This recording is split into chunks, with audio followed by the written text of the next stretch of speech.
212 கோடி ரூபாய் கலைஞர் டிவிக்கு வாங்கினாங்கன்னு சொல்லி மேல விசாரணை நடக்கு சிபிஐ, கீழே கூட்டணி பேச்சுவார்த்தை நடத்தினது. கூடா நட்பு கேடா விளையும் சொன்ன கலைஞர் திரும்ப காங்கிரஸோட தான் இது வரைக்கும் கூட்டணியில் இருக்காங்க. அவங்க எங்களுக்கு நல்லது செய்யறாங்க. ஏன் அன்னைக்கு எங்களை வீழ்த்தணுன்றதுக்கு தான் திமுக இந்த மாதிரி எல்லாம் நடவடிக்கை எடுக்குது. நம்ம மேல 1000 அவதூறு வந்தாலும், நம்மளை ஜெயில, நம்ம மகளை ஜெயில பிடிச்சு போட்டாலும், சகோதரிய ஜெயில பிடிச்சு போட்டாலும்,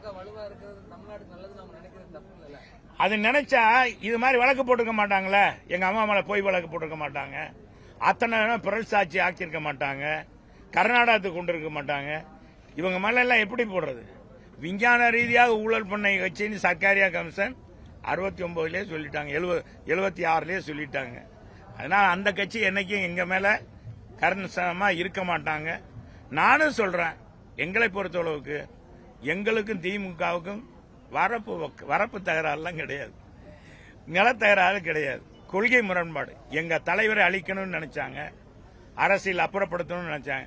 எங்க அம்மாவை அரசியலிருந்து வேணும், அரசியலே இருக்கக்கூடாது அப்படின்னு நினைச்சு குல முயற்சி கூட செஞ்சாங்க. அப்படிப்பட்ட கட்சி எங்களுக்கு செய்வாங்களாங்க?